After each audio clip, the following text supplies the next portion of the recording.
Desirable properties of an estimator. First is consistency, second is unbiasedness, and third is sufficiency, and fourth is efficiency. So we will study about these four properties turn by turn. First of all, we will study about consistency. Definition of consistency. Let x1, x2 so on up to xn be the sequence of IID, that means independent and identically distributed random variables with common distribution function f theta. Theta belongs to the parameter space. Okay देखिए first line का meaning क्या है, कह रहे हैं कि suppose हम उठा रहे हैं x1 x2 so on to हमें नहीं मालूम कितना xn तक मान लेते हैं, ये हम रेंडम वेरिएबल्स उठा रहे हैं। कैसे? Independent and identically distributed random variables हमने उठाए, ठीक है।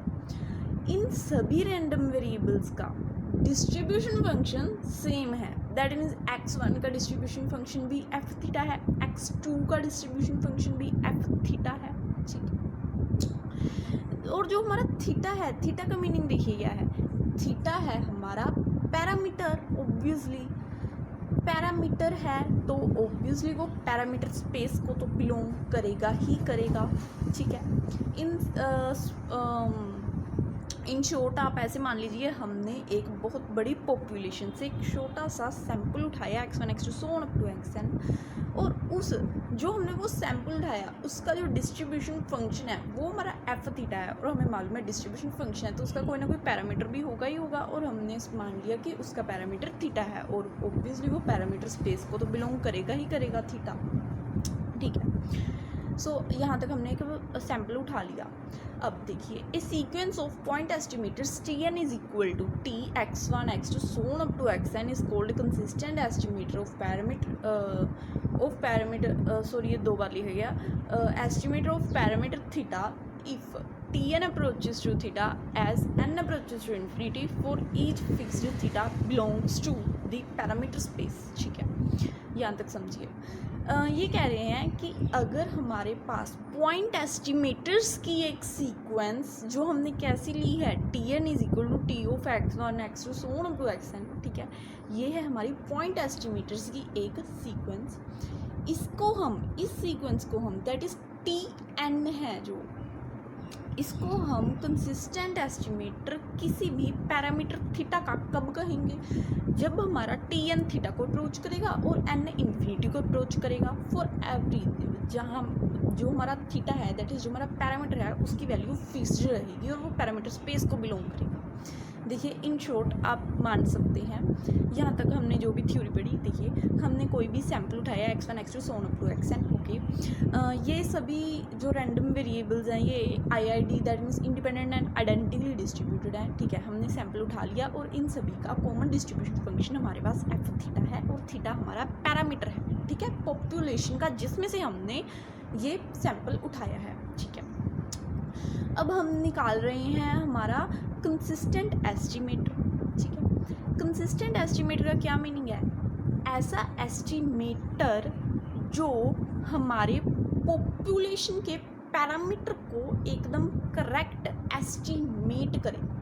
यहाँ पर हम Tn लेकर चल रहे हैं हमारा एस्टिमेटर। देखिए Tn एस्टिमेटर, इसका मीनिंग क्या है, दैट इज Tn से हम, देखिए Tn हम किससे कैलकुलेट कर रहे हैं, जो हमने सैंपल उठाया, सैंपल से उठाने पर उसमें से Tn कैलकुलेट करने पर जो हमारा Tn निकला वो कंसिस्टेंट एस्टिमेटर कब होगा, जब वो ऑलमोस्ट हमें पॉपुलेशन के पैरामीटर की वैल्यू देगा, और पॉपुलेशन का पैरामीटर है हमारा थीटा, दैट इज हम निकाल रहे हैं Tn को कंसिस्टेंट एस्टिमेटर पॉपुलेशन के पैरामीटर थीटा के लिए।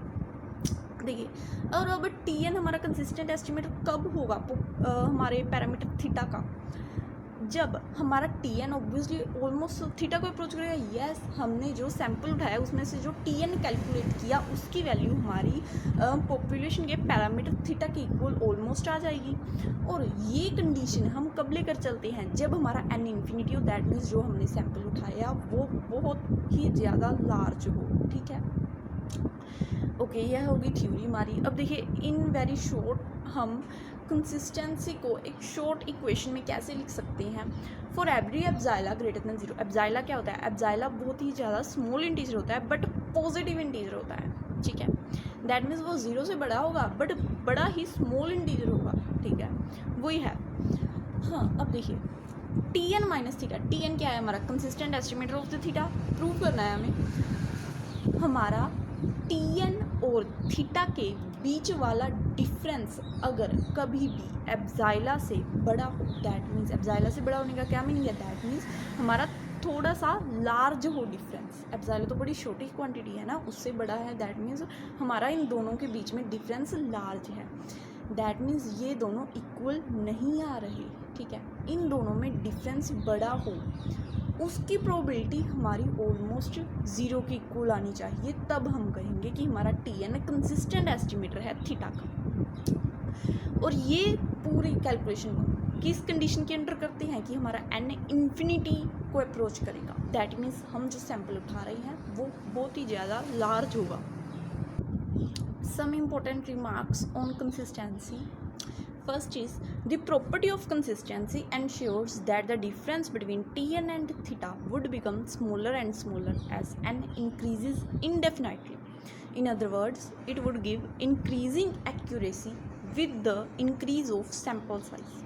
Second is consistency is a large sample property, that is when n approaches to infinity, nothing is said about its behavior for finite n.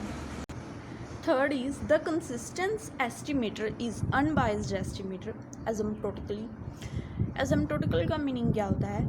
For large sample size, that is हमने जो sample उठाया है वह बहुत ही ज़्यादा big है, तभी तो हम n अप्रोचेस टू इन्फिनिटी वाली कंडीशन लेकर चल रहे थे, ठीक है। But unbiased estimator may or may not be a consistent estimator. This third is very important. देखिए consistent estimator is unbiased estimator. Consistence है अगर कोई हमारा एस्टिमेटर तो वो हमारा अनबायस्ड होगा, बट अगर हमारा कोई एस्टिमेटर अनबायस्ड है तो हो सकता है वो कंसिस्टेंट हो भी और ना भी हो।